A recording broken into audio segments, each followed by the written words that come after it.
Shelly, what are the benefits of cherries?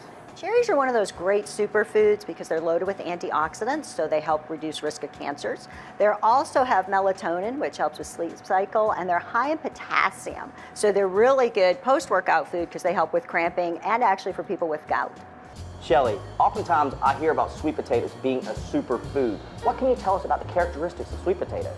Sweet potatoes are great food because they're a low glycemic index carbohydrate, which means they don't spike your blood sugar so much. They're also loaded with soluble fiber, which helps with cholesterol, and they have tons of beta carotene, which is the precursor to vitamin A, essential for bone health, skin integrity, and a great antioxidant. Shelly, what can you tell us about the health characteristics found in pumpkins and apples? Pumpkins and apples are a couple of really great foods in the fall. The pumpkins are an antioxidant powerhouse. They have lutein, which is good for eye health. They've got the vitamins A and C and E, and they're loaded with the B vitamins as well as potassium. So they're just great for you. Plus they're very low calorie, around 24 calories and a half a cup of pureed pumpkin. Apples actually have a special type of fiber, a soluble fiber that can reduce cholesterol, and they have boron, which is a trace element essential for bone health. Plus they're the perfect portable fruit.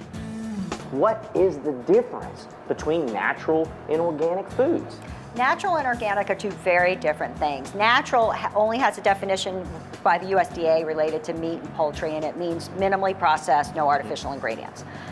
Organic is a very specific legal definition, and it means like herbicide and pesticide free for fruits and produce, and hormone and antibiotic free for meats and poultry. So it relates more to how the things are grown or produced and the load on the environment. It means basically, essentially organic is a lower toxic load for both your body and the environment. Natural, not so much of a real definition. What can you tell our viewers about the definitions of grass-fed and free-range animals? Well, grass-fed pertains mostly to beef, and what it means is they are allowed to just graze on grass. They're not force-fed grain. When you force-feed cattle, they gain weight more quickly, and the more rapid they gain the weight, the more fat they have.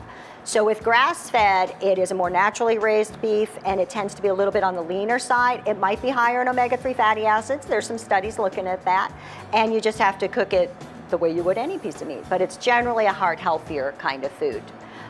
Free range has to do with poultry, and do they have access to the outside? And there's no definition for that legally. They're just allowed to say they have access. So you need to go someplace like the Triple B and see, do they really get to get out, eat the dirt, eat the seeds, eat the grass, and have access to it that way.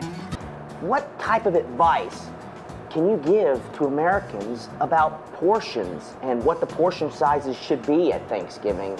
You know, those of us that are trying to live a healthier lifestyle. With the holidays, we often run into issues with overeating and larger portions, and it happens at every celebration or holiday. So what you want to do is first you want to look at your plate. Start with something simple. First, your plate should never be bigger than your head.